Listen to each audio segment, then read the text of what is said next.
Welcome to the Elusive Truth with Rich and Larry. We're going to get started today. The craziness just never ends in clown world. This is going to be an account of how I learned about the second assassination attempt on President Trump.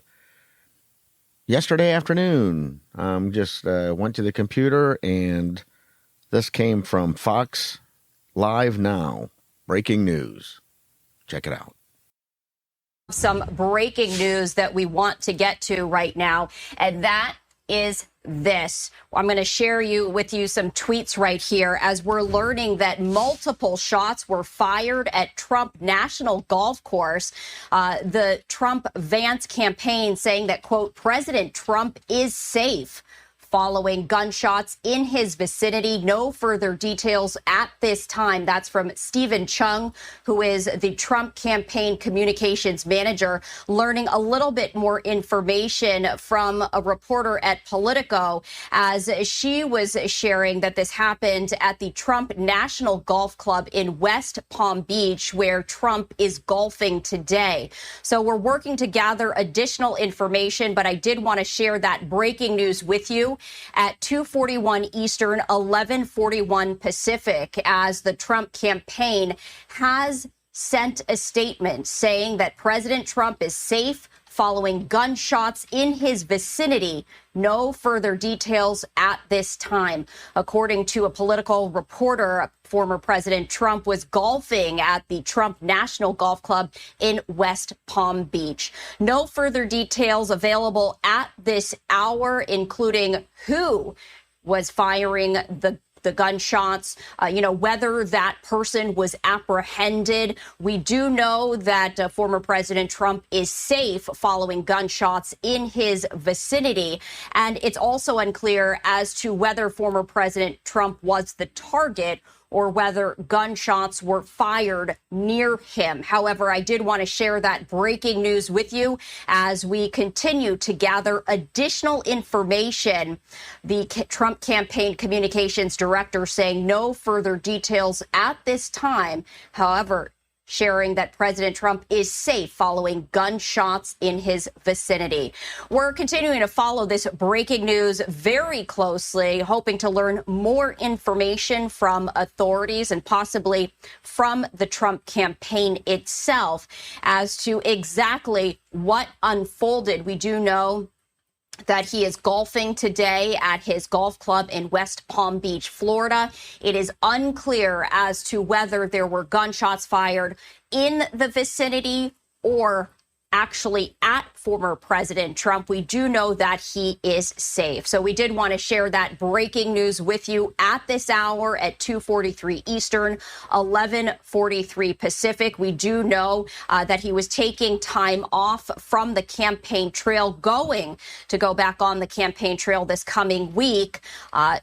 Golfing on a Sunday, apparently, according to the Political reporter, at his golf club in West Palm Beach, Florida. There were multiple gunshots fired in that vicinity. We do know, according to the Trump campaign communications director, Stephen Chung, that former President Trump is safe following those gunshots. As soon as we get any additional information, we will bring that to you right here on Live Now from Fox. And we have this social media post from the New York Post, and I did want to bring that up to you once again as we continue to gather additional information at this hour. And you're going to be seeing that very latest post right there. It says there was a shooting reported at Donald Trump's golf club as the former president was leaving. That is according to the New York Post. I'm pulling up that article, and this is what it says, quote, the Secret Service is responding to a shooting near Donald Trump as he left his golf club in West Palm Beach, Florida, according to law enforcement sources. President Trump is safe following gunshots in his vicinity. No further details at this time. That's the statement from Trump spokesman Stephen Chung. Now, two people exchanged gunfire outside of Trump International Golf Course in West Palm Beach. The shooters were targeting each other and the gunfire was not targeting Trump. That is according to sources from this New York Post article. Sources said that Trump was never in danger and that the shooting happened in an area outside the club that is known for high crime. It comes almost 2 months after Thomas Matthew Crooks shot Trump at a rally in Butler, Pennsylvania on July 13th, wounding him in the air. So that is according to this New York Post article, as we are learning new details from this article. According to the article attributed to sources, it says that 2 people exchanged gunfire outside of Trump International Golf Course in West Palm Beach. The shooters were targeting each other. The gunfire was not targeting former President Trump. Sources, according to the New York Post, said that Trump was never in danger and that the shooting happened in an area outside the club that is known for high crime. So we did want to share those details with you. This is from that article from the New York Post. We do have confirmation from the Trump spokesman, Stephen Chung, and you can see that the Trump campaign issuing that statement moments ago saying that President Trump is safe following gunshots in his vicinity. No further details at this time. We're continuing to gather additional information on this breaking news, but of course, we did want to share the very latest with you as we are receiving more information on this breaking news. So right off the back, I was intrigued. Shots fired near where President Trump was playing golf outside of the Trump International. Very interesting. Then, of course, you heard what the Times said, that it was 2 people had nothing to do with Trump just shooting at each other. And where did they get that information from? Because as you will see, that is clearly not what's going on. And here's another clip from ABC News, breaking news. Hi, I'm Phil Lipoff, and we have breaking news to bring to you right now. A spokesperson for former President Trump's campaign says he is safe following, in their words, gunshots in his vicinity. Details are very limited at this moment, but we are awaiting a press conference that should happen at any moment where we will get more information on this shooting. To be clear, we're being told the president was just in the vicinity, the former president, in the vicinity of these gunshots. Meantime, this all comes at a time where both campaigns are kicking into high gear. With just weeks left to convince key voters, both candidates are sharpening their focus in battleground states. Former President Trump is traveling to Michigan and North Carolina, while Vice President Harris focuses on raising money and planning a Midwest tour this week. All of this while the political firestorm surrounding Springfield, Ohio, is only growing. Republican vice presidential nominee J.D. Vance doubling down on those unsubstantiated pet-eating claims today in an appearance on CNN. Listen. It comes from firsthand accounts from my constituents. I say that we're creating a story, meaning we're creating the American media focusing on it. I didn't create 20,000 illegal migrants coming into Springfield thanks to Kamala Harris's policies. Her policies did that.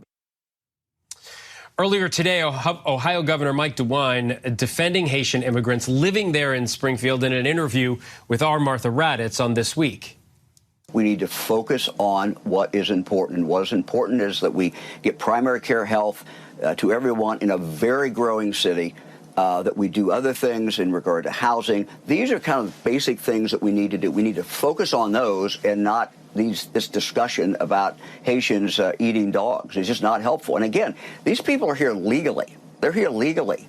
And they want to work, and they are, in fact, working. And when you talk to the employers, what the employers tell you is, we don't know what we would do without them. They are working, and they are working very hard, and they're fitting in with our native people from Springfield who have been working in this shop or working in this manufacturing company for a long, long time. Wittenberg University there in Springfield canceling on-campus activities today after receiving a threat of a potential threat of an on-campus shooting targeting the Haitian community. That was a threat. Joining me now for more is ABC News White House correspondent Mary Alice Parks and ABC immigration reporter Armando Garcia. ABC News obviously doesn't think it's that important because we went into Ohio and dog and cat eating stuff, which is a whole nother podcast that is absolutely crazy. Oh, my goodness. So, again, the news people here, it's not that important. It was gunshots that were far away. President Trump is safe, nothing to do with him, and just crazy. Just like the first part, he was leaving the golf course. He was never in any danger. So, wonder what's going on. And then this comes up. Have a listen. News story of the former president as he is safe after there were gunshots reported in his vicinity this afternoon in West Palm Beach, Florida at Mar-a-Lago. I do want to put up this as we're going to go to break here really quickly. This coming in from the Associated Press, that the golf course was partially shut down for Trump as he played. The agents were a few holes ahead of him. When they noticed the person with the firearm, the officials said the person appeared to push the muzzle of the rifle through the fence line, and that's when the agents fired. So you can imagine the kind of nature of what happens on the golf course when Trump is there. You see so many different golf carts in place, but we're learning very limited information at this point about what's going on. Let's slide away for a quick 2-minute break. We'll have an update coming up in the next 15 minutes from law enforcement on the ground in Florida. Holy cow, what just happened? Secret Service fired at somebody poking a rifle barrel through the fence line at Trump International? Ooh, now we're getting somewhere. Assassination attempt number 2. Wow. What a big difference from somebody in a crime-ridden neighborhood that were just shooting at each other, which if you know the area where Trump International is, right next to it, we call it as Gun Club Hilton or the Gun Club Hotel, the Gun Club Country Club, and that what is the Palm Beach County's jail. It's a big giant monstrosity. Crazy. We have Timcast. He came on live. He was at a mall in Maryland, and he wanted to let you know what's going on from what he heard. So here's Tim Pool on Timcast. Have a listen. All right, what's going on? We're doing a mobile live stream real quick out here. I don't know if this is working or not, but for those that are just tuning in, we got breaking report that there was another attempt on Donald Trump's life. So, of course, as soon as I see this breaking, I run outside. So, all right, let's start from the beginning, because I'm standing out here in the middle of nowhere to try and give you this quick update for those that are tuning in. I'm going to start walking, actually, to get away from this driving area. Donald Trump's golfing. There were shots fired. We don't know exactly what happened. They initially reported that it may be an attempt on Trump's life. They then quickly came back and said, this is not an attempt on Donald Trump's life. This was two individuals, unrelated, who were opening fire on each other. They said they found a backpack with an assault weapon, which means nothing, but may have been an AK or a long rifle. Now it's coming out through Brian Stelter on CNN. Actually, he's reporting what CNN has picked up, that this is actually an attempt on Donald Trump's life. Secret Service returned fire. So I'm trying to walk away from this parking area and I don't want to stand in the way of cars, but I wanted to make sure I get something up on YouTube, because I've got the tweets up. People are asking, the last time something like this happened, people said they asked me to get a video up as quick as I can. So I'm going to go through some tweets for you guys of the current breaking news, just so I can have this for you on YouTube, and then try and get something up on Instagram as well. I'm just going to sit down over here so I can pull up X. I'm at a mall, so not the best place, but I can hop over right here, take a seat, and let's see if we can get the chat going. YouTube's forcing me to do this orientation. It sucks, but I got this report here. We got Brian Stelter. Look at me, I'm doing a report here on the ground. We've got Brian Stelter, says, Kristen H. CNN, officials believe the shots fired at Trump were intended for former President Donald Trump, according to sources familiar. The Secret Service identified the direction of the shots and returned fire at that gunman who fled. Witnesses were able to provide a description of an individual and a vehicle. We are told that a vehicle that is close to that description has been stopped. All this info is preliminary, but in the area of the shooting, sources say they recovered a backpack and a semi-automatic rifle and a GoPro camera. The camera suggests the individual may have wanted to record himself in the first person. So let me try and, I'm going to pull up your guys' chat here. We'll just try and I'll pull up more information as I go. Smash the like button, subscribe, and...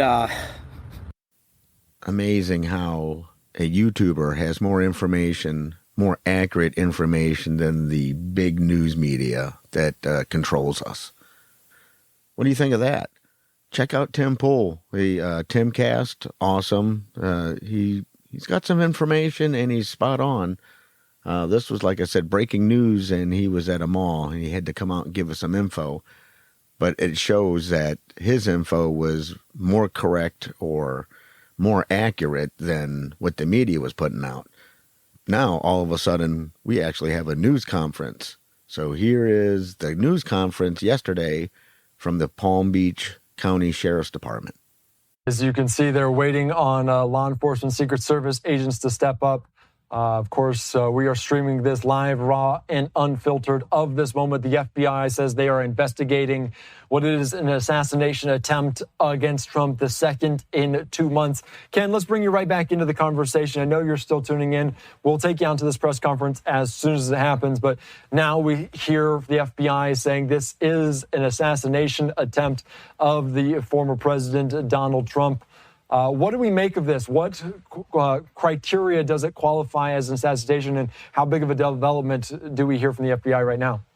So, Andy, if there was if the word is true that there was a Secret Service agent that may have exchanged rounds with this person, then the FBI would be investigating that, whether it was an attempt on the president or not. Is that any assault on a federal agent falls into the responsibility of the FBI. And so I would hold off on saying that it's because it was an attempted assassination that the FBI was involved. The FBI would be involved anyway. I gotcha. All right, let's stay with us, Ken. I'm just going to dive back into this audio just so people can hear what's going on. We'll take you out to this in full, and I'll have you react right after. But let's listen into this breaking news event. The FBI investigating this assassination attempt against Trump in Florida on this Sunday. To what they have to say here as they're investigating this assassination attempt. Let's listen in. We have everything. All right. So when we get done, think about your questions, because we're not going to take a lot, and keep them to the information that you heard. Don't get into what ifs, and because of this, we're not going to go there. All right.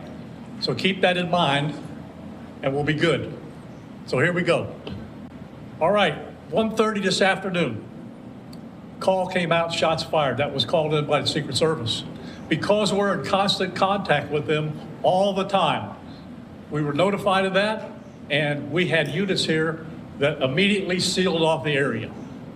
Fortunately, we were able to locate a witness that came to us and said, hey, I saw the guy running out of the bushes.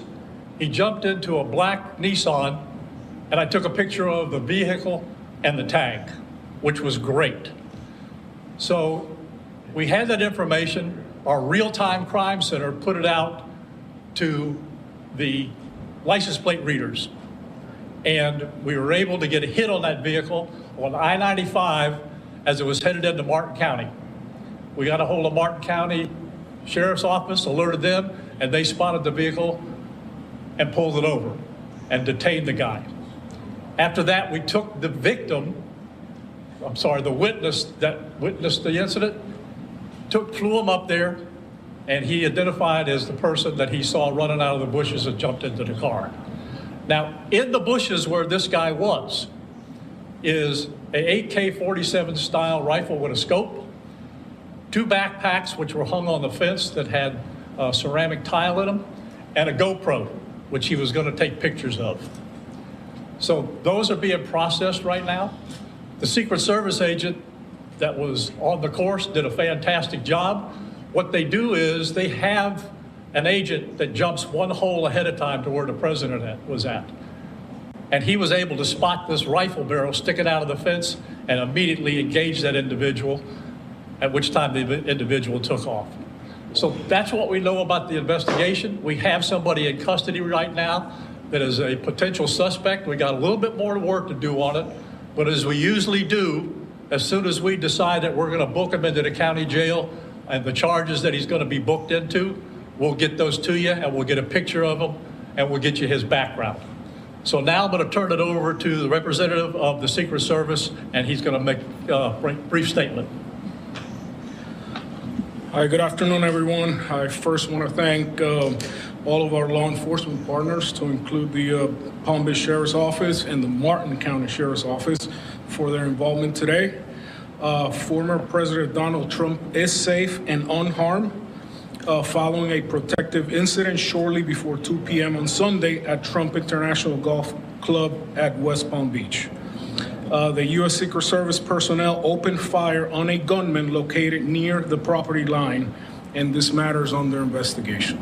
I'll turn it over to my partners over at the FBI.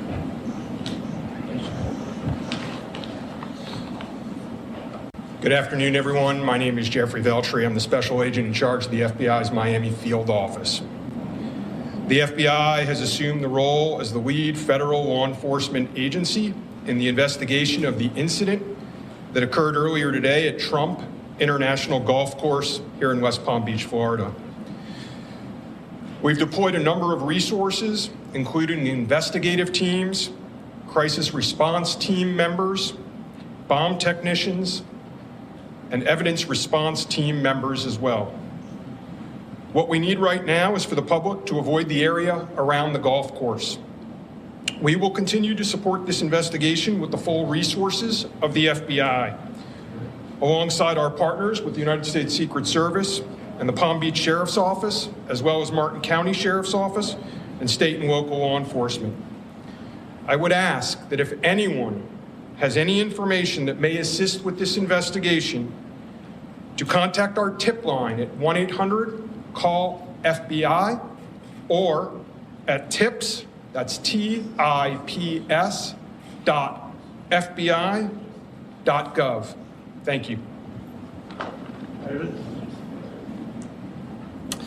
Hi, I'm Dave Ehrenberg, State Attorney for Palm Beach County. I want to thank Sheriff Bradshaw and our partners at the local, state, and federal levels. I'm here because our prosecutors are currently working up warrants and a motion for pretrial detention for the suspect. In that way, he will be kept in custody. But our filing of these warrants and charges at the state level does not preclude federal charges that could be coming. But in the meantime, it looks like the warrants and the pretrial detention motion will happen first. And again, I want to thank the cooperation we've had with our federal partners and at the local level. And thank you all for being here today. Okay, we're going to make these pictures available to you. It'll show you a picture of the backpack and the rifle. And there's also a GoPro on the fence there where he was intent on filming what was going on. Even though we're going to have to secure a couple of areas around the golf course here, the public doesn't need to panic. We know that we got a post office, a library, and a school down the street. So we'll make it convenient for you to get to all the places you need to go, get your kids to school, get them over here to the post office or wherever else you need to go. It's safe. There's no more danger here, and we'll make it very convenient for you. So having said that, we're going to take a very limited amount of questions, and you can direct them to who you want to answer the question. Sheriff, did this individual make any statements as he was being detained? No statement right now as far as his involvement in the incident, and there's further investigation to be completed. What was his demeanor like? Yeah, I'm not sure if the Secret Service gentleman answered. I misunderstood, or I couldn't quite understand. So there was a rifle.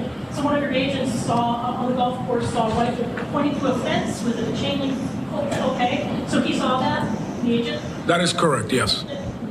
And the president or the former president was on the course behind him. How close? It was 1 or 2 holes behind. 100%. That because the bubble moves through the golf course, so our agents will get there first, clear it. He noticed that the rifle was pointed out. Our agents engaged. We are not sure right now if the individual was able to take a shot at our agents, but for sure our agents were able to engage with the subject. I don't know that. Doesn't appear so. Is there more? Yep. How? How far away was the president? How far away was Donald Trump when this gentleman was caught and stopped? I got it. Okay. Probably between 300 and 500 yards, but with a rifle and a scope like that, that's not a long distance. For the Secret Service, how far was your agent from the would-be assailant? That I'm not sure right now. We're still looking into that. Reports of the 4 rounds of ammunition were fired. Were all 4 of those from your agent? That is correct. 4 to 6. We're not sure yet. Was there a long distance? Explaining why? Yes. And Yes, ma'am. then WPBX 25, I was wondering what how this was able to happen, and for future reference, is there any up security in the golf course? I didn't hear all that. Say that one more time and talk up a little bit. So how was this able to happen, and for future reference, is there any up security in the golf course? Well, you got to understand the golf course is surrounded by shrubbery. So when somebody gets into the shrubbery, they're pretty much out of sight. All right. And at this level that he is at right now, he's not the sitting president. If he was, we would have had this entire golf course around it. But because he's not, the security is limited to the areas that the Secret Service deems possible. So I would imagine that the next time he comes to the golf course, there'll probably be a little bit more people around the perimeter. But the Secret Service did exactly what they should have done. They provided exactly what the protection should have been, and their agent did a fantastic job. Which direction was the shrubbery really was? North, south? I guess east, west, or south is the road? The layout of the golf course, you've got 3 holes, 5, 6, and 7. All right? One of them runs parallel to Summit Boulevard. One of them runs parallel to Congress. And he was in an area in the shrubbery where he could see both holes. So the president was another hole back, which means he's about between 400 and 500 yards away. So he was on the golf course? Oh, he's on the golf course, yeah, but he's back a ways. For the Secret Service, have you guys changed at all the way that you guys are protecting former President Donald Trump? This now potential second attempt on him. Can you just elaborate on how things have changed and what you make of all this? Yes, the threat level is high. We have increased the amount of assets that we've supported, so we live in danger times. So yes. We're done with questions right now. There's really nothing more for us to add. I just want to tell you, the Secret Service and the FBI and the State Attorney's Office have been fantastic to work with. And I can tell you right now, our agency with this real-time crime center was fabulous. That's how we got the guy. We started out with, we don't know anything, to where we had a tag, we had a vehicle description, and we got an area where we saw the person. So be proud of your law enforcement. All right. Thanks, folks. We'll get back to you. I almost couldn't believe my ears. My goodness. This is crazy. The guy was sitting around in a bush and the Secret Service fired at him. And then he escaped and went to the next county north of Palm Beach. A lot of questions, I'm sure, are going to come from this. But what a difference. At least we have more information, and local law enforcement sounds like it's the hero this time compared to Pennsylvania. Wow. Totally different. Now they have the suspect in custody. That is a big plus. He's not just been taken out and left us wondering. The next day, and another news conference has come up with the Palm Beach County Sheriff's Department, and I have Benny Johnson. We're going to listen to his live rendition. All I can say is, wow. You thought it was crazy up to now? Now we know what this guy was up to. And, oh my God, it gets crazier and crazier. This is a total clown world, total circus. I can't even believe that this stuff goes on. And the shooter, or the guy that fled, that was attempting to assassinate Trump? My goodness. So many more questions, and can't make this stuff up. Have a listen.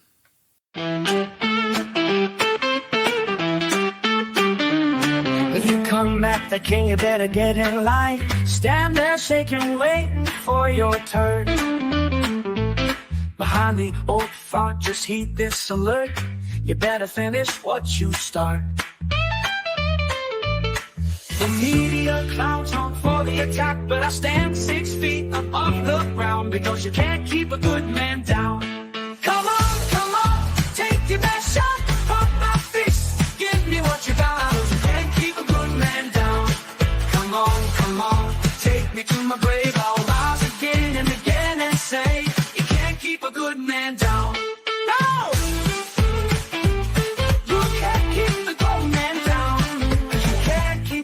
man down. In America, we don't worship government. And you can't keep a good man down. And you can't keep a good man down. We worship God. Come on, take your best shot. Pop my fist, give me what you got. Oh, man, we weren't sure that we'd be back so quickly, but you know what? We have a promise to you. It's your boy Benny, by the way, that we are going to not miss a moment, and that we, when we got the news that the Secret Service, just 30 minutes ago, the Secret Service was going to go live with a press conference, we decided that we have got to bring you that press conference in the moments and hours after Donald Trump survived yet another assassination attempt. There was so much malinformation, false information, incorrect reporting. The New York Post ran with the narrative that this was just an altercation between two dudes in a parking lot outside of Trump's golf course. We won't allow it. We won't allow it. In fact, we were ready to publish that, and we killed the entire piece and changed everything as new information happened yesterday, and we went live within 30 minutes of us learning. And so we are committed totally to bringing you all of the information, and this is the live shot of the Secret Service and FBI and Florida criminal unit giving a update on what they know. It has been just a hair over 24 hours since a second gunman planned on executing Donald Trump, and doing it all while on camera. He had his little GoPro pinned to the fence line. We are learning so much more about this individual. This guy was not a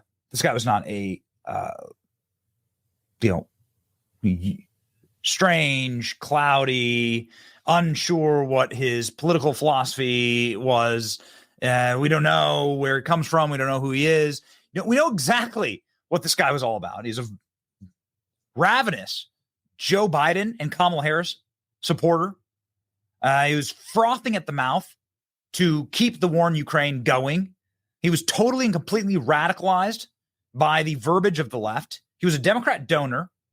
He's a criminal. He's got 100 criminal charges against him, including one charge for weapons of mass destruction in 2002. What the hell is that about? He appears in propaganda videos for Ukraine's Azov battalion, which is a neo-Nazi battalion. He appears in other propaganda videos at the U.S. Capitol, lobbying Congress. For some reason, this guy who is effectively unemployed and impoverished, and that's what it says on his donations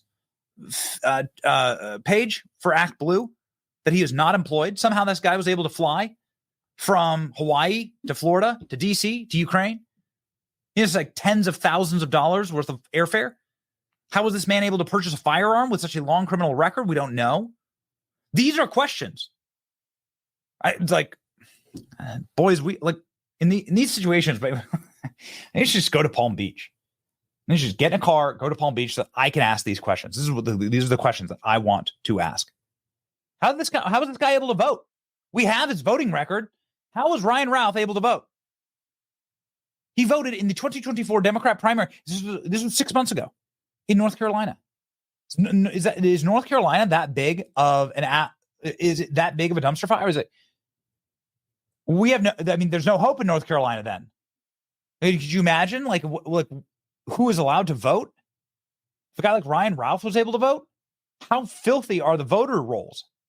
By the way, he doesn't live in North Carolina. He lives in Hawaii. So why is he voting in North Carolina?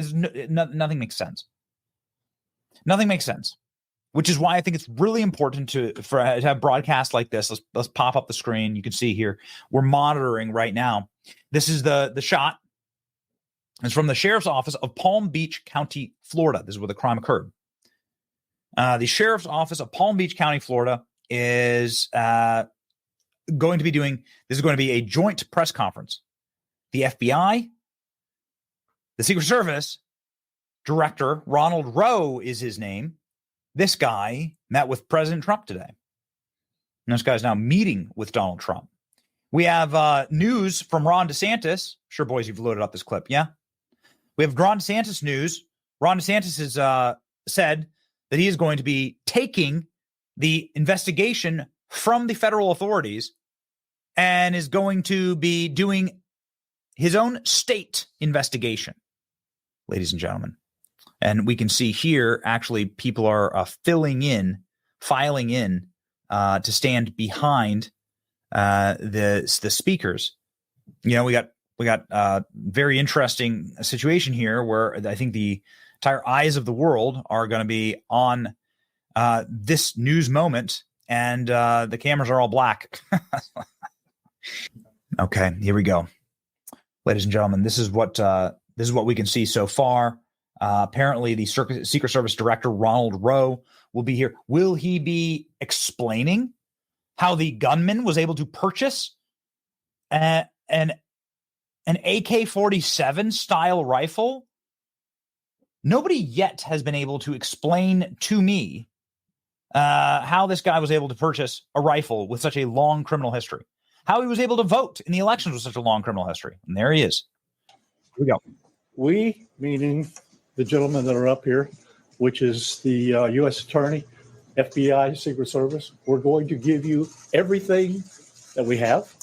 We're going to give you the latest updates. They're going to tell you what's going on with the investigation, everything. And then we're going to do a limited amount of questions. So make them good, right? Don't get into what if and all this. Get legitimate questions. We got it? Yes, sir. Okay, everybody ready? Yes, sir. Huh. Okay. We're here today to give an update on the investigation in regards to the incident at Trump International. With me is the U.S. Attorney, the FBI, and the Secret Service. Just to give you a little information, as you well know, the road down there on Summit is still blocked off. It will be blocked off probably for the remainder of today and probably a good portion of tomorrow until some of the investigative things need to be done and finished. But we're accommodating people in and out, getting them to the library, getting them to the post office, so the public is not going to be that far inconvenienced. The security level at Mar-a-Lago is the highest it can possibly be now. The road closures are back in place and will remain there. The checkpoints are in place. And my commitment to the Secret Service is to give them every possible resource from PBSO. Once they determine the level of security that they need, they will get all the resources possible. So having said that, I'll let you talk to the U.S. Attorney. Good afternoon. Thank you for joining us today. My name is Mackenzie Lapointe. I am the United States Attorney for the Southern District of Florida. I want to start by expressing my deep gratitude to Sheriff Rick Bradshaw of Palm Beach County Sheriff's Office for hosting today's press conference and for his department's assistance with this matter. I'm truly grateful for your leadership, sir. I'm also pleased to be joined by our partners in federal law enforcement from the FBI and the United States Secret Service, and also from ATF. Joining us today for comments and announcements are Special Agent in Charge Jeffrey B. Veltri of the FBI Miami Field Office, and Acting Director of the U.S. Secret Service, Ron Rowe. I want to also thank the men and women in law enforcement who have been working around the clock in the initial phase of this ongoing investigation. Our partners include federal and local authorities who effectuated the apprehension of the defendant and have aided in ensuring federal charges were filed against him this morning. We're here to announce that Ryan Wesley Routh, 58 years old, of Hawaii, has been charged by a criminal complaint in the Southern District of Florida with firearms offenses related to an incident which occurred yesterday at Trump International Golf Course right here in West Palm Beach. Roth was charged federally with possession of a firearm by a convicted felon and possession and receipt of a firearm with an obliterated serial number. He had his initial appearance today before Magistrate Judge Ryan McCabe in the federal courthouse in West Palm Beach. According to the allegations in the complaint, a U.S. Secret Service agent walking the golf course perimeter saw what appeared to be a rifle poking out of the tree line. After the agent fired a service weapon in the direction of the rifle, a witness saw a man later identified as Ralph fleeing the area in the tree line. Ralph was later apprehended by officers from the Martin County Sheriff's Office in coordination with the Palm Beach County Sheriff's Office. The complaint alleges that in the area of the tree line from which Ralph fled, agents found a digital camera, a backpack, a loaded SKS-style rifle with a scope, and a black plastic bag containing food. The serial number on the rifle was obliterated. According to the complaint, Ralph was convicted of felonies in North Carolina in December 2002 and March 2010, and therefore was prohibited from possessing a firearm. The FBI is leading this investigation, this ongoing investigation. As the Attorney General stated earlier today, the FBI is continuing its investigation of this incident as an assassination attempt upon the former president. The investigation remains at its early stages. The entire Justice Department, including the FBI, the United States Attorney's Office for the Southern District of Florida, and the National Security Division are coordinating closely with our law enforcement partners to fully investigate and prosecute this matter.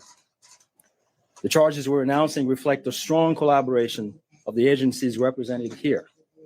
The U.S. Attorney's Office, the Department of Justice, would be unable to carry forth our mission without the invaluable assistance of our federal, state, and local law enforcement partners. I'd like to thank the Bureau of Alcohol, Tobacco, Firearms, and Explosives, and we have Chris Robertson here, Special Agent in Charge, and your Secret Service for the invaluable assistance they are providing, they have been providing. I would also like to recognize the Palm Beach County and Martin County Sheriff's Offices for apprehending the defendant. Again, without the local authorities to assist in those things, it would be literally impossible to accomplish the things we're able to accomplish on the federal side. I want to personally express my gratitude to the attorneys with the U.S. Attorney's Office for the Southern District of Florida and the Counterterrorism Section of the Justice Department's National Security Division for their nonstop work over the last 24 to 30 hours. Together, we will continue to work tirelessly to ensure accountability and the pursuit of justice. At this time, I will invite FBI Special Agent in Charge Jeff Veltri to the podium. After Special Agent in Charge Veltri completes his remark, Acting Director of the U.S. Secret Service, Ron Rowe, will provide remarks before we open the floor for a few questions. On our end, given that this is a pending matter before the court and the investigation is ongoing, all comments will be limited. Thank you very much. Good afternoon. For a quick introduction, my name is Jeffrey Veltri, FBI Special Agent in Charge for the Miami Field Office. The FBI immediately responded to the scene here in West Florida, and we are investigating this matter as an apparent assassination attempt of former President Trump. We view this as extremely serious and are determined to provide answers as to what led up to the events which took place.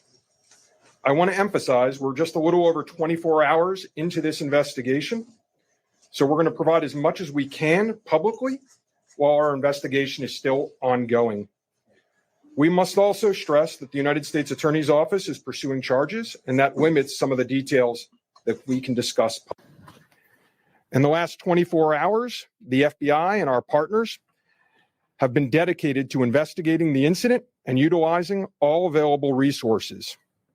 These efforts have included our investigative team and the United States Attorney's Office for the Southern District of Florida, in conjunction with DOJ's National Security Division, are actively working hand in hand to pursue and subsequently execute search warrants.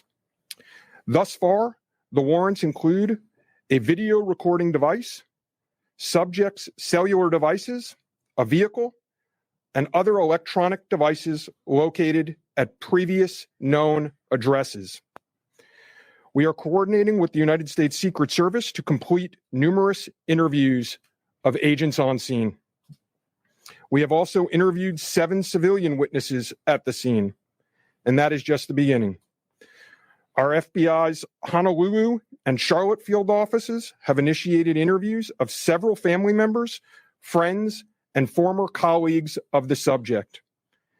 FBI has deployed several specialty teams to and assets from FBI headquarters and our lab division in Quantico to include evidence and critical incident response personnel.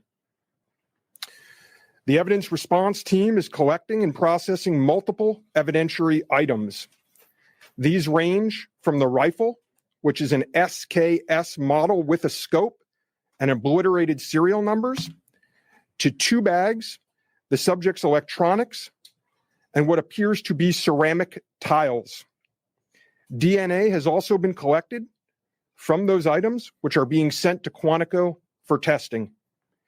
We will also process the subject's vehicle for evidence.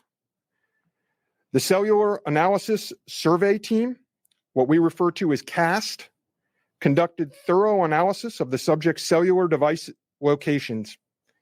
The CAST analysis aligns with witnesses' account of the subject's presence at the scene both before and around the time of the incident on September 15th. More specifically, we're continuing to conduct analysis and will be compiling the subject's movements in the days and months leading up to September 15th. Cellular data shows that the subject was in the vicinity of the golf course roughly 12 hours before the engagement with the United States Secret Service. Our investigative teams conducted a neighborhood canvass in an effort to collect and obtain relevant video footage.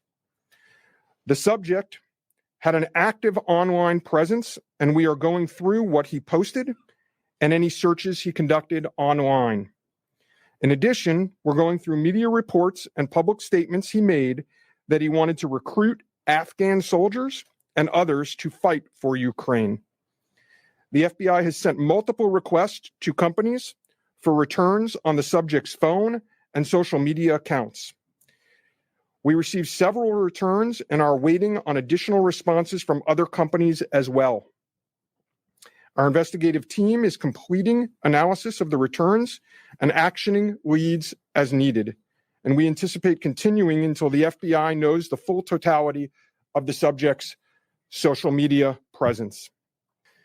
By way of his background, in 2002, as the United States Attorney mentioned, the subject was charged and convicted in North Carolina for possession of a weapon of mass destruction. Law enforcement checks also revealed that from 1997 to 2010, the subject had numerous felony charges for stolen goods. I can also share with you that he was the subject of a previously closed 2019 tip to the FBI where it was alleged he was a felon in possession of a firearm.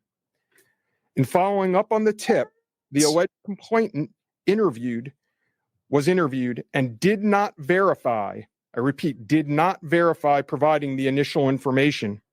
The FBI passed that information to local law enforcement in Honolulu.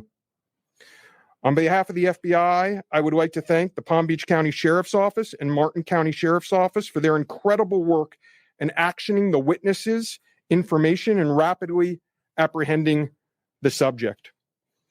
I would also like to thank the United States Secret Service, the United States Attorney's Office for the Southern District of Florida, the Department of Justice's National Security Division, the Bureau of Alcohol, Tobacco, Firearms, and Explosives, and our FBI field offices in both Honolulu and Charlotte, who have been conducting additional law enforcement activity related to the subject. Your continued partnerships have been invaluable.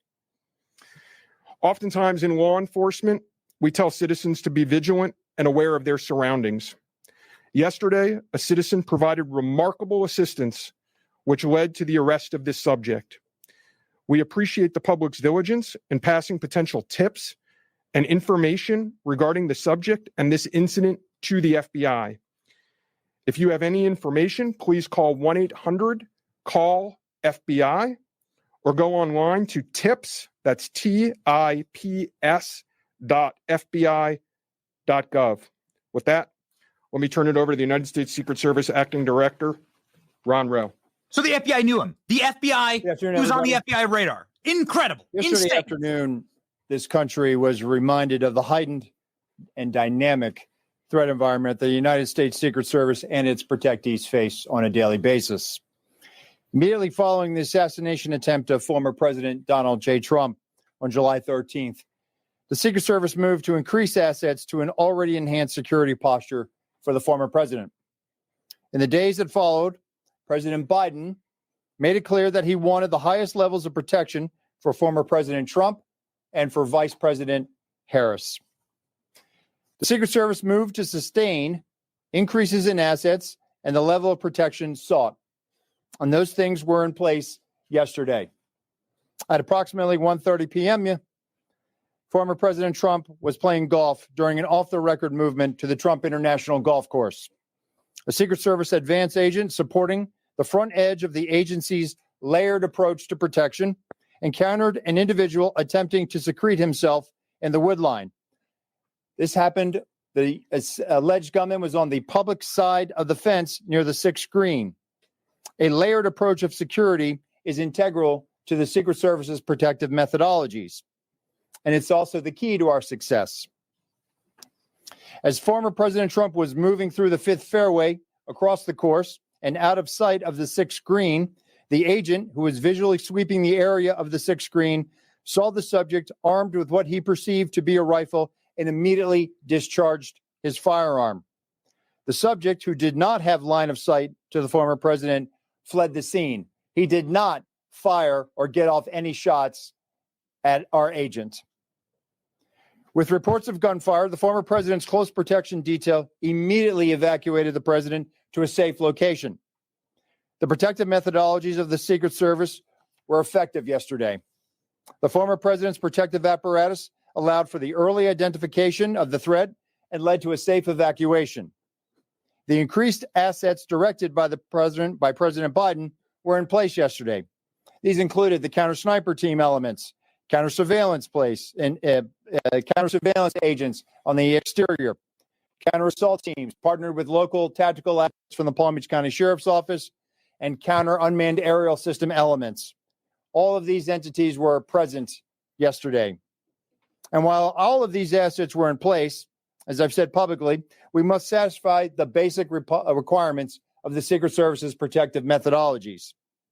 In partnership with local law enforcement, we did just that. And the agents' hypervigilance and the detailed swift action was textbook. And I commend them and our partners for an exemplary response in keeping former President Trump safe.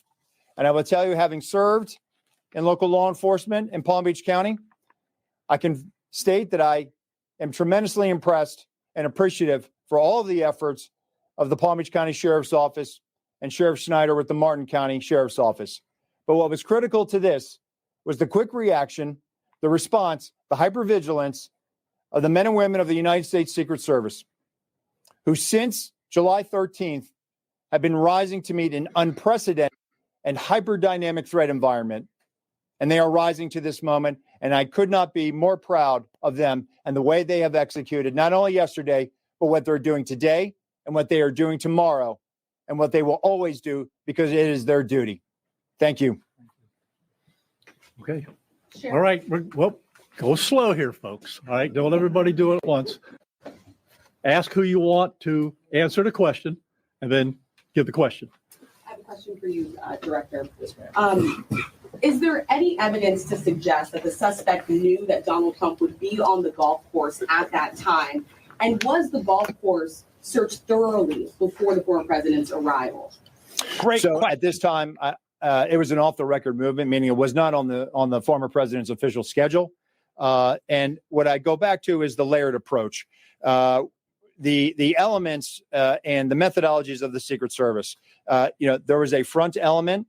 It did its job in sweeping ahead of the president. That's what identified this individual who was in that wood line. And the swift action of that agent doing his job, pushing out ahead, sweeping while the president was behind him several hundred yards and several holes away, out of sight from the gunman, did his job. And that was what alerted the detail, and the swift action is what triggered that. Director. Was there any evidence to suggest that the suspect knew that Donald Trump was going to be on that golf course at that time? Based on what I know now, and it's an active investigation, I don't have any information on that.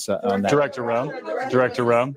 Harry Parker. How many times did your agents go around the perimeter and scope out the golf course during the 12 hours that this guy was holed up in the shrubbery? So this was an off-the-record movement.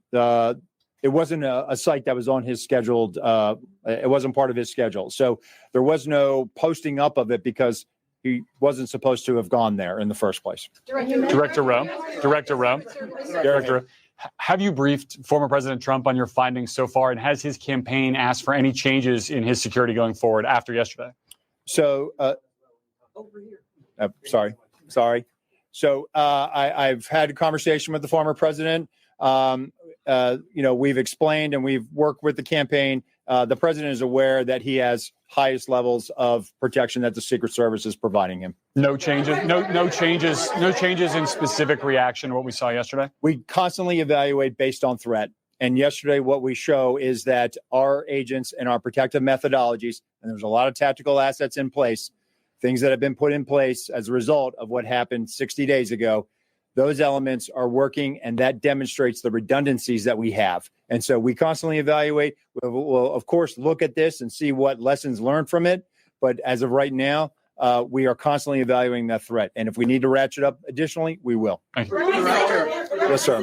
Do we know when Ralph arrived in Florida in general, when he arrived in Palm Beach, the area? That's a question probably for the FBI. If he's been at the golf course prior to this scoping it out. We're in the process of collecting a lot of evidence, and that will be part of that investigation to determine his whereabouts going back quite some time. Do you have any detail on where he might have gotten it? That's part of the investigation as well. Again, that's going to be a little bit challenged until we're able to determine the serial number on that gun. So we're hopeful to be able to do that. We're still looking into that. The sheriff mentioned about the highest level of protection that they would lock down the golf course. Was that a miscommunication then, being that President Biden ordered the highest level of protection? Do you want to take this, Sheriff? No, go ahead. Okay. So here's the deal. When it comes to Secret Service protection, we provide the highest level. So, for example, yesterday, counter assault team elements. I'm not going to go into the number of personnel that we have out there, but we have the highest levels from Secret Service. When we work with the Palm Beach County Sheriff's Office, like, for example, yesterday, during that emergency action response, we had their local tactical team assets partner with our local tactical team assets. We had their helicopter up in the air, providing us 360 and situational awareness of the overhead for if there were any potential threats coming at us. So what we did yesterday was exercise our emergency plan based on the number of tactical assets and the highest level of protection that we are providing. The sheriff and I have talked. Now, clearly, when you go down Southern Boulevard right now and you try to get over to Palm Beach and you see the robust presence that's existing outside of Mar-a-Lago, the heavy uniform presence, the additional assets of the Secret Service. And for those of you that were here in 2017, when the president was in office, when you look at that footprint now and you look at it today, there's not much difference there. There is heavy uniform presence out there. And again, what I go back to is yesterday was an off-the-record movement, off the record. And the president wasn't even really supposed to go there. It was not on his official schedule. And so we put together a security plan, and that security plan worked. I know that the Secret Service asked for additional resources. Being in the vicinity, Special Agent Daughtry, in terms of him being in the vicinity, based on his phone records, is there any evidence to show that Ralph was in the vicinity in the area before Sunday? And when you say in the vicinity, does that mean right there at that spot in those bushes, or could it have been, down the street at a restaurant? It was in very close proximity to where he was spotted by the Secret Service. In terms of your first question, whether he was there earlier, our investigation is still looking to determine that. All right, whoa. We're going to do two more. You get one. All right. Only two more. You get one. Okay. We understand that the Secret Service has asked Congress for additional resources since the Butler rally. Have you received those resources yet? So thank you for that question. So we are working. Look, the Secret Service operates under a paradox of zero fail mission, but also that we have done more with less for decades. And this goes back many decades, right?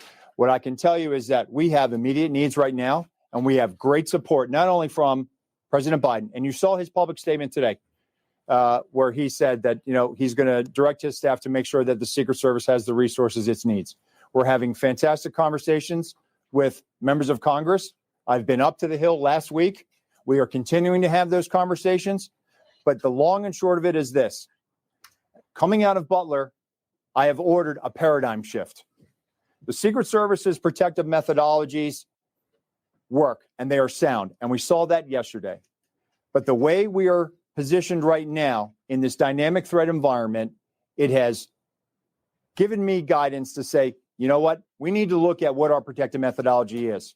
We need to get out of a reactive model and get to a readiness model. There could be another geopolitical event that could put the United States into a kinetic conflict or some other issue that may result in additional responsibilities and protectees of the United States Secret Service. And so we are working, we are making information available to all of our partners. And I just want to say that the commitment of Congress to the Secret Service throughout the years has been tremendous. And we will continue to work with them and Secretary Mayorkas, whose support in making sure that we're getting what we need has been phenomenal. He is one of our biggest champions and our advocate. And so we're having these conversations, and I feel confident that we will get what we need. We have immediate needs. We have future needs, too. I need to make sure that our counter snipers are the best trained counter snipers in the world, that they are exactly doing what we need them to do, and that they match counterparts in the military and Tier 1 forces. And right now, we are working with Congress to make sure that we get those for our training facility. We also have a necessary need to make sure that we're getting the personnel that we have. And that requires us to be able to have the funding to be able to hire more people. You can't just give me money and say, hey, we're going to make sure that everybody gets overtime. Because the men and women of the Secret Service right now, we are redlining them. And they are rising to this moment, and they are meeting the challenges right now. And if you look back at their body of work over the last 60 days, the Republican National Convention in Milwaukee, the Republican National Convention in Chicago, a visit of Prime Minister Netanyahu to Washington, D.C., and to West Palm Beach, which Palm Beach County Sheriff's Office supported. And then we go into the presidential debate in Philadelphia last week. And for those in the media that have been to a national special security event, if you saw the National Constitution Center last week, what you saw was pretty much a mini national special security event with the number of assets that were on that perimeter. And so our folks are rising to this moment, but it requires all of us to be able to have good conversations and make sure that we're getting the Secret Service where it needs to be. And I'm confident that we will achieve that because we don't have an alternative. Success, we have to have it every day. We cannot have failures. And in order to do that, we're going to have some hard conversations with Congress, and we're going to achieve that. Last question, one more. The special agent in charge of the FBI, Yes, sir. did he act alone? Did he have some kind of help? At this point, we're still exploring that, investigating that. Our investigation will determine that. We do not have information that he's been acting with anyone else at present. Do we know how long he's been in Florida when he arrived? Oh, you snuck one in there. At this point, Our investigation is still determining that. Thank you. All right. Anyhow, that's it. We're not gonna do any more. All right, you got a lot of information there. The last thing I will tell you is, like the director of the Secret Service says, the president called me last night, President Trump. He thanked me for everything that we did along with the Secret Service. He knows we work great together, and he feels safe. That's important because he is. And what we did yesterday proves that the system can work because the suspect didn't even get close to getting a round off, and we apprehended him and brought him to justice. So we're very, very proud of that. Thank you, folks, for being here. I appreciate it. Sheriff, one more time for the record. How do you pronounce his last name, Sheriff? Is it Ruth or Routh? I've heard both. I say Ralph, but Ralph? You say tomato, I say tomato. All right, ladies and gentlemen, here we go. Wow, that blew my mind. Just blew my mind. I cannot believe what we just heard. That is incredible. Well, okay, let's jump right into it. The FBI openly admitting that this guy was on their radar, that they knew this gunman, they knew the assassin, they knew the guy, that they had been investigating the guy. We knew that this would be the case. We predicted it. It was a meme. People were making fun of it yesterday. They were sending out the meme. How long until the FBI says he was on our radar? And now we actually got the clip. This is remarkable. And also, how dare the directors of the Secret Service and these guys, like, how dare these guys like go around peacocking as though this was some type of massive success? I mean, that Director Rowe is such an absolute clown. That guy is such a lunkhead. Director Lunkhead is what we will call him. So a guy in a vehicle with stolen plates, with a firearm that's illegally obtained, with an obliterated number on it, with tactical shields, sat next to Donald Trump's golf course for 12 hours and was not detected. And you call that a victory because he didn't? This guy didn't shoot Trump.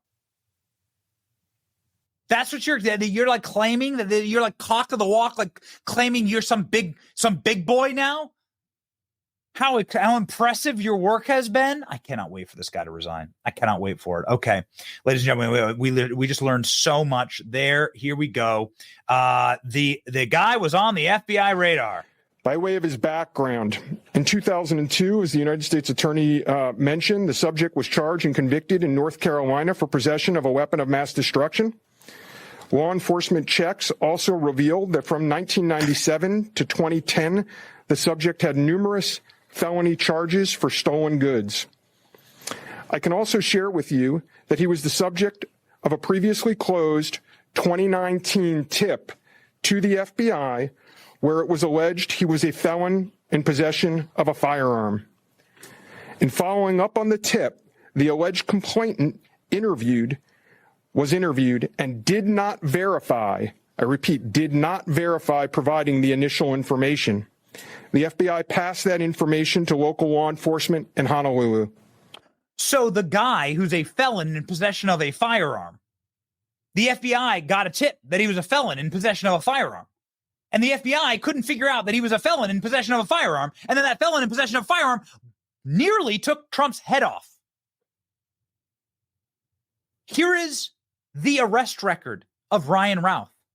Sorry to glitch out your screen there. It's longer than my arm. This guy has 100 criminal counts on his record. Look at this. You'll see multiple gun crimes on his record that he has been convicted of. Stolen goods, vehicle violation, concealed carry violation, right there. He has firearm offenses on his record, including a possession of a weapon of mass destruction, which the FBI didn't get into the details of, but the FBI told us that he was the subject of an investigation. They were sitting there trying to investigate the guy for being a felon owning a firearm, and they couldn't find anything? Dude had a WMD. What did he have? Enriched uranium? What the guy have? What you got? Like what weapon of mass destruction did the man have in his possession? Can you please alliterate for us what that was? The FBI saying we couldn't figure it out. We couldn't crack the case. Just remarkable. The guy sat outside of Trump's. The guy sat outside of Trump's club for 12 hours with a rifle. Now we know what the rifle was. Here's Dan Bongino saying Ron Rowe taking a victory lap for the failures. Absolutely incredible to watch. This man is an embarrassment, says Bongino. We'll have a clip from Bongino here in just a second. Just letting you know, press conference today at 4:00. This was the announcement. It was just 30 minutes before the press conference. She's going to come rushing back. SKS was the rifle. Many have been speculating that this was the rifle. Here we go. That he was using. This is a Russian model rifle. It's a Russian rifle. Self-loading carbine. The semi-automatic designed by Soviet small arms dealer. In 1945, SKS was first produced in the Soviet Union, later widely exported and manufactured by various nations. So this was the style, the model of rifle that he had. Someone's going to have to tell me, is this a good rifle? Is this a good firearm? I do not own one.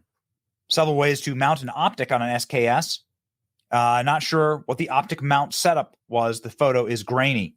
But you can see here he had an optic. So this is something that we also learned. We also learned the style of rifle. We learned that this man was camped outside of camped outside of the Trump Palm Beach golf course for 12 hours. Cellular data shows that the subject was in the vicinity of the golf course roughly 12 hours before the engagement with the United States Secret Service. Our investigative teams conducted a neighborhood canvass in an effort to collect and obtain relevant video footage. The subject had an active online presence, and we are going through what he posted and any searches he conducted online. In addition, we're going through media reports and public statements he made that he wanted to recruit Afghan soldiers and others to fight for Ukraine. The FBI has sent multiple requests to companies for returns on the subject's phone and social media accounts. We received several returns and are waiting on additional responses from other companies as well. Our investigative team is completing analysis of the returns and actioning leads as needed, and we anticipate continuing until the FBI knows the full totality of the subject's social media presence. You know what's interesting about this guy talking about social media presence is because this man, his name's Jeffrey Veltri, had to delete his social media presence because of his anti-Trump bias. How is this man in charge? Let me ask a very simple question. In a court of law, what you do is you'd be like, well, you know, the lawyer is sleeping with the judge and therefore the lawyer has a conflict of interest, just for an example, right? So this guy's conflicted out because of his past actions towards or against the defendants. This is called a conflict of interest. You, of course, understand this. Check out this remarkable reporting here. FBI official who just briefed America about the latest Trump assassination, Jeffrey Veltri, is a notorious Trump hater. Veltri, the head of the FBI Miami field office, is so outspoken against Trump deranged Facebook posts that agents were ordered to scrub them before he could be promoted to the head of the Miami office. Whistleblower told the House Judiciary Committee that Mr. Veltri had an animately and vocally anti-Trump bias. This guy's in charge? Whistleblower out of the FBI director, Christopher Wray, directed all involved to disinfect their social media accounts of anti-Trump vitriol. Here's the actual article. FBI agent had to erase public vitriol on Trump, Mar-a-Lago in field office's jurisdiction.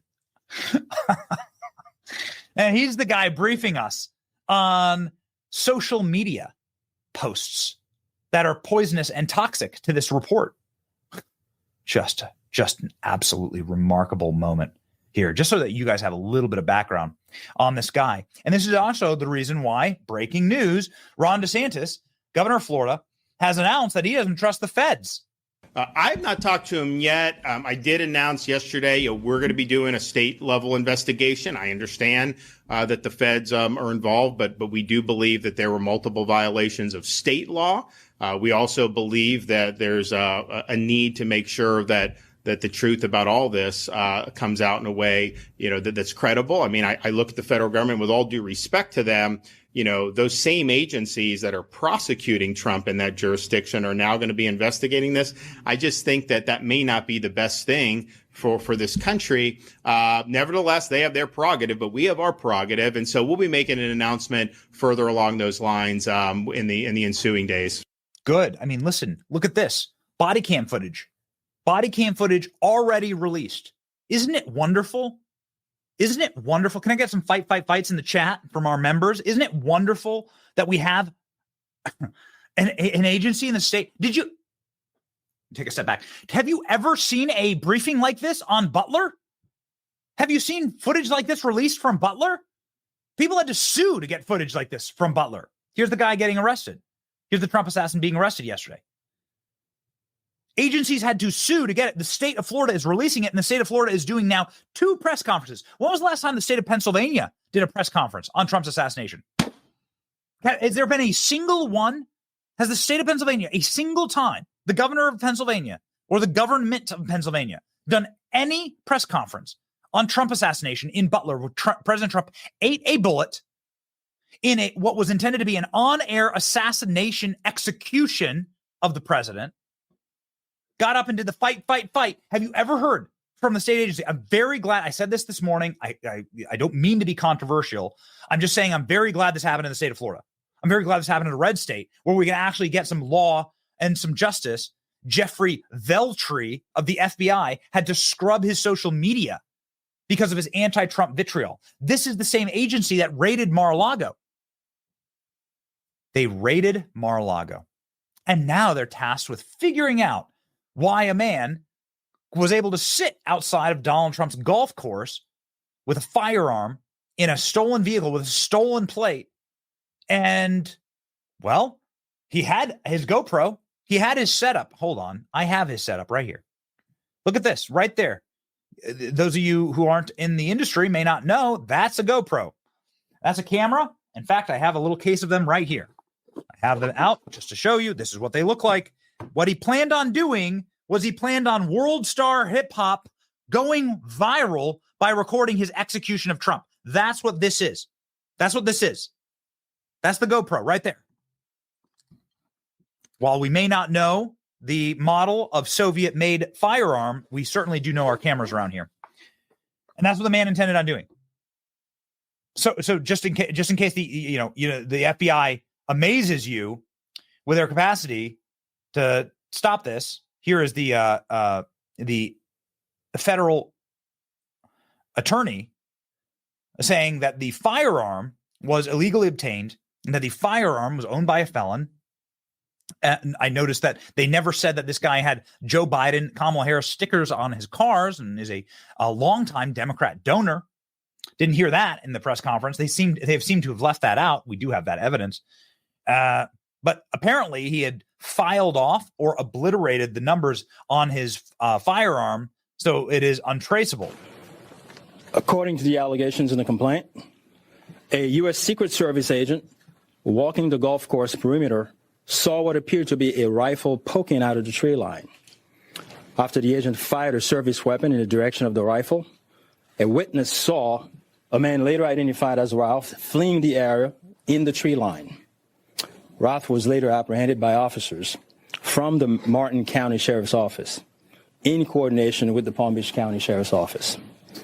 The complaint alleges that in the area of the tree line from which Ralph fled, agents found a digital camera, a backpack, a loaded SKS-style rifle with a scope, and a black plastic bag containing food. The serial number on the rifle was obliterated. According to the complaint, Roth was convicted of felonies in North Carolina in December 2002 and March 2010, and therefore was prohibited from possessing a firearm. So how'd he get it? Hey, why don't you answer that question? How'd he get it? I actually love the Q&A there. It was great. Is this a conspiracy? What's going on here?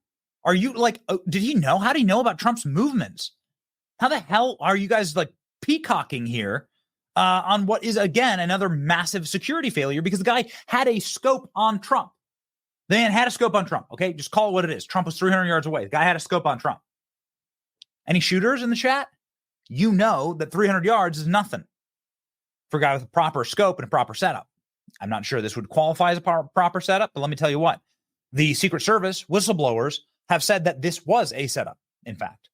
Secret Service counter sniper who has 30 years of experience inside of the agency sent a email to the entire uniform division. This was right after Donald Trump's first assassination attempt, because we have to number them now, saying that he's going to be shot. Trump's going to be executed. Get ready. They're going to keep trying. This is what the guy said. Okay? We should expect another assassination attempt. This agent said that within 30 days, there will be another assassination attempt on President Trump. And now we are 60 days away, and there's another assassination attempt on President Trump. Here's the email. I would have loved to have asked a question about this. Maybe this would have been my question were I in that press gaggle. Wow. So here's the dude. Monster, scumbag. Honestly, I hope he rots in jail for the rest of his life. Death penalty in Florida. I believe we have it. Pretty sure we got it. Here's a photo of the back of his truck. Let's just do a real quick timeline cleanse of all of the fake news and information. Here's a better photo right here. Killer Klein has got it. There you go. There you go. Riding with Biden, this guy. Riding with Biden right up to President Trump's golf course. Here's the man's political donations. This is directly from the, where are you getting this information from? FEC.gov. Act Blue, of course, is, of course, the fundraising juggernaut for only Democrats. It is impossible to donate to Republicans through Act Blue. Just in case you need a quick crash course there. Last Republican he supported was John McCain. You'll find that particularly interesting, or not, given the fact that he had his entire brain broken by the Ukraine conflict. The man was an agent and an emissary for the war in Ukraine, recruiting fighters, trying to fund the war in Ukraine, flying to Ukraine, doing activism for Ukraine. You can see here with his hair even dyed the colors of Ukraine. Was he just an obsessive sociopath? Here he is there in Madian Square with Jose Andres. Was he an obsessive, or was there something deeper going on? Well, I'm not sure. How is a convicted felon like this able to travel to a war zone, buy firearms? How does a guy who has, you can see here on his FEC record, look at this. See this? Not employed. Not employed. Not employed. Not employed. It says he's not employed. Employer, he's not employed. How's a guy like that afford so many tickets to Ukraine? How's that possible? I mean, he's got all these felonies. He was investigated by the FBI for illegally obtaining a firearm, which he did. Yet he's voting. How the hell is he voting in North Carolina? Wait a second. Hold up. Maybe this is the most important question. He's voting for Democrats, including voting just 6 months ago. Look at this. He voted 6 months ago for a Democrat in person in North Carolina, a state that he allegedly doesn't live in. How are felons that are on the FBI's radar voting for Democrats in primaries? How effed is the system? This is proving how messed up the system is. Boys, we're cooking. According to Axios, records indicate that Ralph voted in the primary. You know, the next thing you do, Axios, is you ask the question, how are felons voting in North Carolina? That's illegal. How are they buying guns? That's illegal. Who sold them the weapon? You know, that's going to be very interesting. Who sold the dude the weapon? He's in propaganda videos for the Azov battalion. Did you know this? We're just piecing all the pieces together, putting them all together. He's in propaganda videos for a neo-Nazi battalion in Ukraine that he was recruiting for. Here is a glowing profile in the New York Times about Ryan Ralph. Boy, man, you better come correct with the details. We got him on this program. He was trying to recruit Afghan fighters to go fight in Ukraine. Here he is. There he is in Madian Square. Here he is in Washington, D.C. lobbying. Who paid for this? Where's the money coming from? These are expensive trips. Getting to D.C., getting to Honolulu, getting to Florida, getting to Ukraine. You're talking tens of thousands of dollars that the dude doesn't have to go to all these places. Who bought the firearm for him? Those are questions. Man, I got to tell you what. I hope that we have an opportunity to go to one of these press gaggles. I will go and I will ask a question. Breaking. Former FBI official says, wait a second. This guy must have had an inside source in order to figure out where Donald Trump was that day. You know what? And I'm so thankful for this audience. I'm so thankful for you. Because of us, Ron DeSantis, we were the number one leverage point yesterday to get Ron DeSantis to open his own investigation. And Ron DeSantis says, you'll hear from us soon. We're going to crack open our own investigation. We don't trust the feds who are trying to throw Donald Trump in prison. They're trying to destroy Trump's life, kill him in jail. And we're going to trust them to investigate an assassination attempt? No. That's what Ron DeSantis says. And we were the first people like making that muscular argument. And the governor, to his incredible credit and the credit of his team, listened to us first yesterday.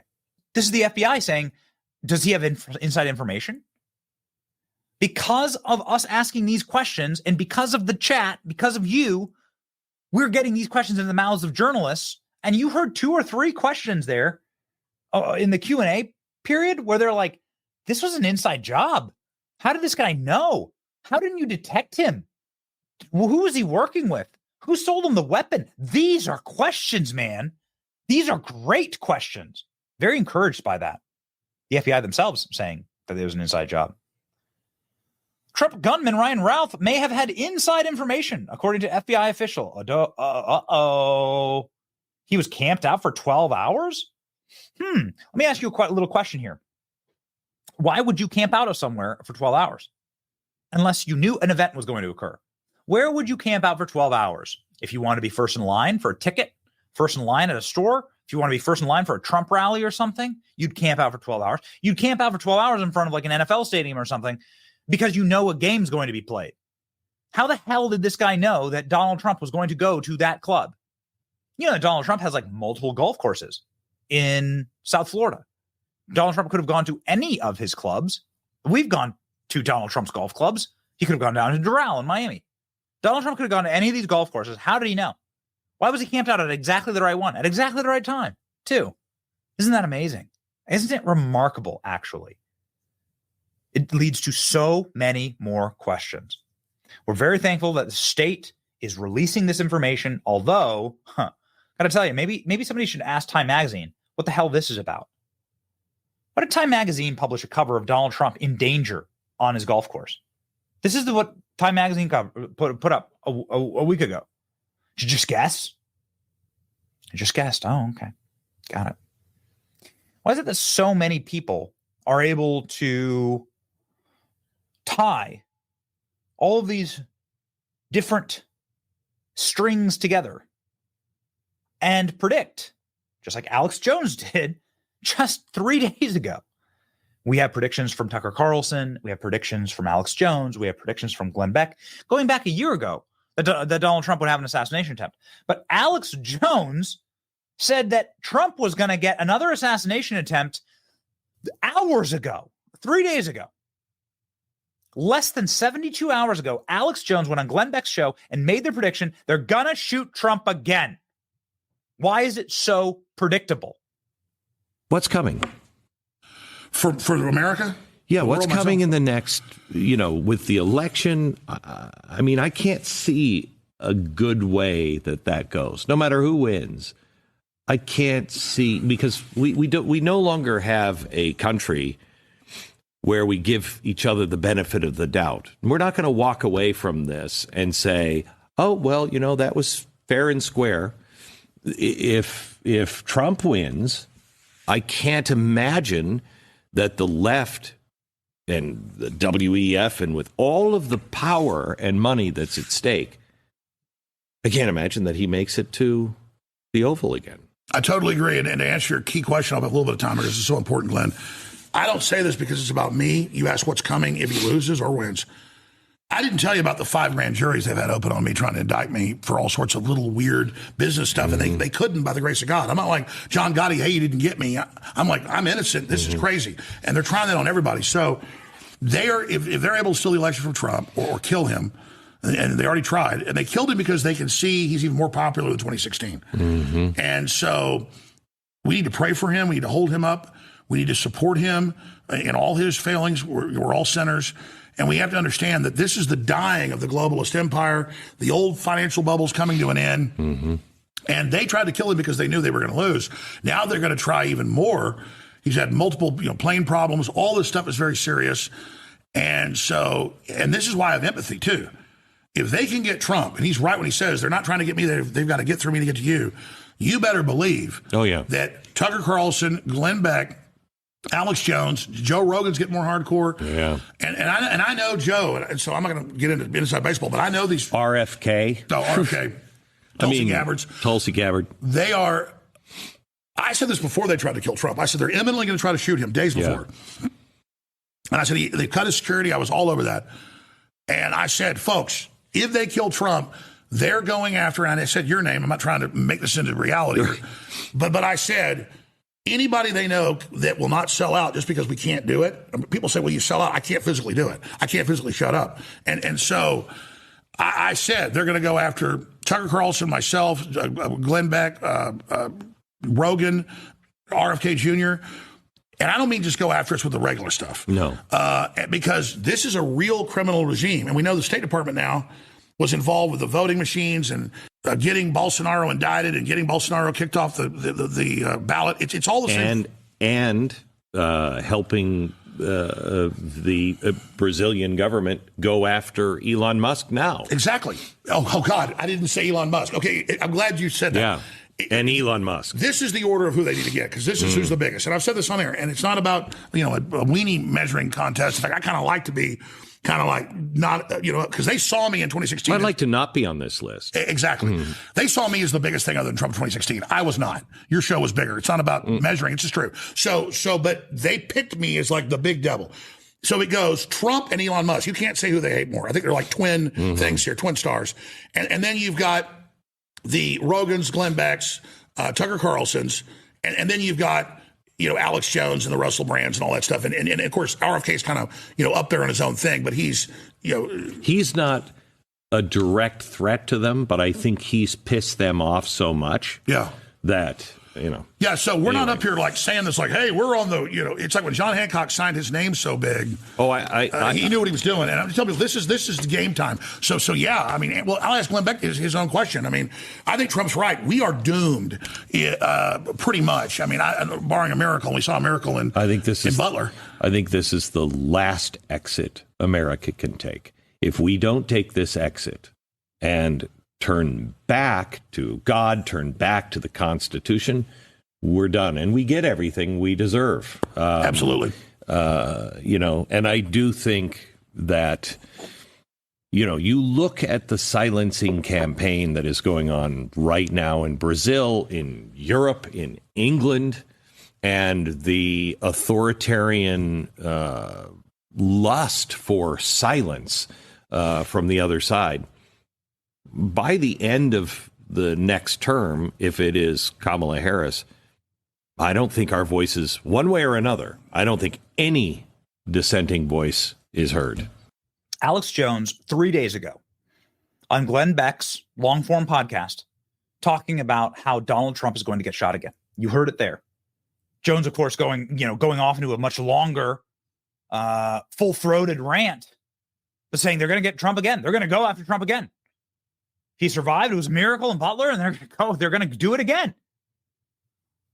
It's so important in these moments to understand who to listen to, who has been correct, who has been predicting this. It's one thing to say that Donald Trump's going to get shot after he was shot. It's another thing to openly predict that Donald Trump will be shot before while this was unthinkable. When was the last time a president was shot? It was in the 80s. It was Ronald Reagan. I think it was Reagan's first term. I'm almost sure of that. So it was early 80s. So you're talking 40 years ago. Yet here we have Tucker Carlson speaking more than a year ago, saying Trump will be assassinated. In moments like this, go to the people, and we very humbly submit to you, please subscribe to our channel. Go to the people who have the receipts, who can show you the evidence, and who is creating a network, who can create a network effect to say, these guys were right. It's important. They protested him. They called him names. He won anyway. They impeached him twice on ridiculous pretenses. They fabricated a lot about what happened on January 6th in order to impeach him again. It didn't work. He came back. Then they indicted him. It didn't work. He became more popular. Then they indicted him 3 more times. And every single time his popularity rose. So if you begin with criticism, then you go to protest, then you go to impeachment, now you go to indictment, and none of them work, what's next? I mean, graph it out, man. We're speeding toward assassination, obviously. And no one will say that, but I don't know how you can reach that conclusion. You know what I mean? They have decided, permanent Washington, both parties have decided that there's something about Trump that's so threatening to them, they just can't have him.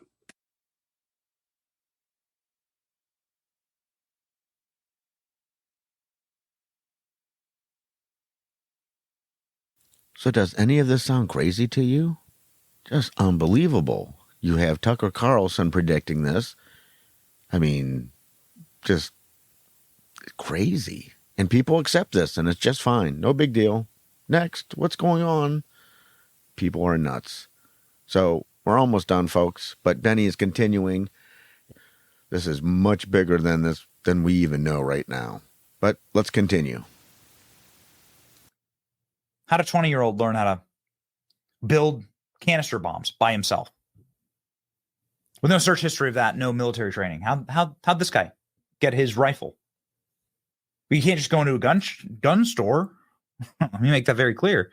I've purchased many firearms. You just go into a full background check. You have to ping the FBI every time you buy a firearm. You will know this. And we now know that the guy was on the FBI radar. So that's what we know as of right now. What don't we know? What don't we know? I'm going to close this out with a clip of Dan Bongino in his show today. Because if there are going to be people who've been professionally right, man, you cannot miss Dan. You cannot miss Dan. Dan Bongino been professionally right on this stuff. And Dan Bongino asking all the questions today on his program. Like, why didn't the Secret Service protect the president? Why didn't the Secret Service utilize these specific methods and these specific tools and tactics in order to keep Trump even more safe? And this is something that was told to us by somebody who's very close to the Secret Service, somebody who is speaking with us with real agency about that agency. You don't protect. It's not a box of Legos. It's not like, oh, okay, you're a candidate for president. Here's what you get. The protection matches the threat, which means that if you have Donald Trump, who's the biggest footprint on earth, who has the biggest threat assessment on earth because he's one of the most famous men, if not the most famous man on earth, with the most threats actively against him, well, obviously, Donald Trump's going to merit the best you can possibly give him for a threat assessment. But here, ladies and gentlemen, is what Dan Bongino, former Secret Service agent, has to say. Please join us. Please join us tomorrow for our show. In the morning, we'll be live once again and have an entire week of rip-roaring shows for you as we cover the second Trump assassination. God help Donald Trump. Pray for president. There are forces of evil that want him dead. And the power of prayer works. I know this. So pray for the president. Here are Bongino's questions. And please come to our channel for the truth. Like, share, and subscribe here. Keeps us strong, keeps us going, and we are getting results. All right, here's to Dan.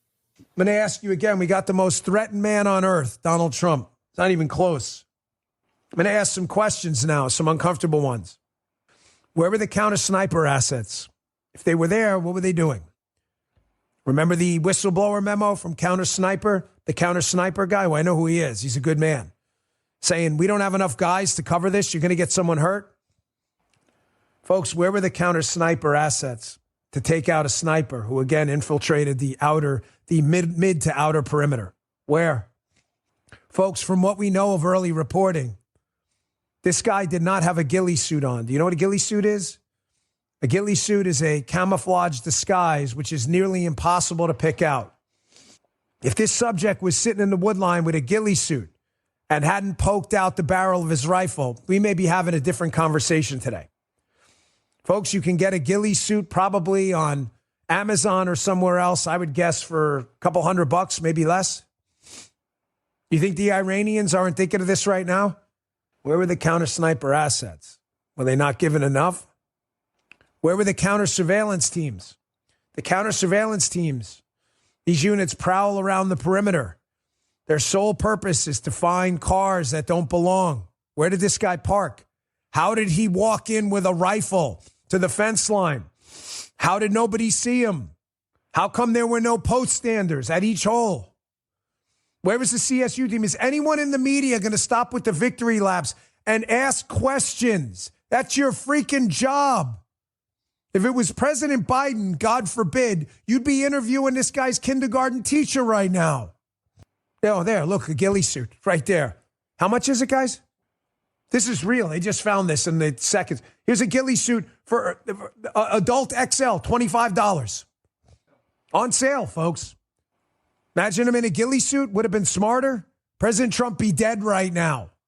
How did they not see him? Can we stop with the bullshit victory laps, please? How does Ron Rowe still have a job? Where were the CSU teams? Where were the optics, the surveillance optics? Now, granted, it was not, was it like 90 plus yesterday in Florida? Thermal imagery may not be helpful in a really hot day, but I'd rather have it than not. Where were the thermals? Where was the forward-looking infrared? Where was the drone surveillance? How did you miss this guy? Thermals or IR should have caught this guy sticking out like that. You're telling me again, for the second time, protective intelligence teams that basically are roaming around, counter surveillance teams, counter sniper teams, drone assets, and nobody detected this guy again? He had time to set up, clip a couple ceramic ballistic plates to a fence, set up a GoPro, and sit on the president's position? Where's the helicopter surveillance? Oh, Dan, they don't use that. Actually, we do. It's got its own code name, which I'll leave out. How come President Trump doesn't have it? All the time. The helicopter with a FLIR would have picked this guy out like that. How come they didn't? The answer is because the asset wasn't there. That's why. Isn't it amazing how nothing makes sense? This is just not how it's supposed to be. And the craziest thing that I've heard was that the first shooter was in a commercial for BlackRock. And then I found out that this shooter was in a commercial for BlackRock. That is too coincidental. I don't know what's going on here. CIA operative, asset, contractor. He's able to fly, do whatever he wants. And big time felon. I don't know. It just, nothing makes sense anymore. This is absolutely crazy. It's got to be CIA. It's got to be the machine, the industrial complex, the radical left. It's just absolutely crazy. I want to thank the local law enforcement, West Palm Beach County Sheriff's Department and the Martin County Sheriff's Department. They were there and they were able to apprehend this person. Secret Service did their job to a certain point. Again, we're not there. We don't know the whole detail, but something was lacking once again. And it's only going to get worse. Only going to get worse. I'm going to read you 2 comments here. I want to give credit to the person everyone is blowing off, the civilian that had the courage to follow the would-be assassin to get pictures of the dude's vehicle and license plate. Without him, this dirtbag would still be completely free and we'd have no idea who it was because the Secret Service blew it again. Unbelievable. And here's another good one. There's no way that this guy randomly chose to go to Trump International at 2 a.m. and just so happened to find Trump there on a day that he wasn't scheduled to go golfing. Something is very suspicious. That's what I'm talking about, folks. Absolutely total misinformation, total people are letting secrets out or something. I don't know. It's they definitely have it out for Donald Trump. Hopefully God will protect them and we can get this back in order, but we got a long ways to go, folks. So with that, I want to say thank you for listening. I know this was a long one. Keep looking for that elusive truth. God bless you. God bless President Trump. God bless America. Take care of your neighbors. Take care of your family, your friends. Keep living for that higher vibration. We need to take care of each other. We need to band together. Our higher frequencies will help us with this. So, with that, take care. See you soon.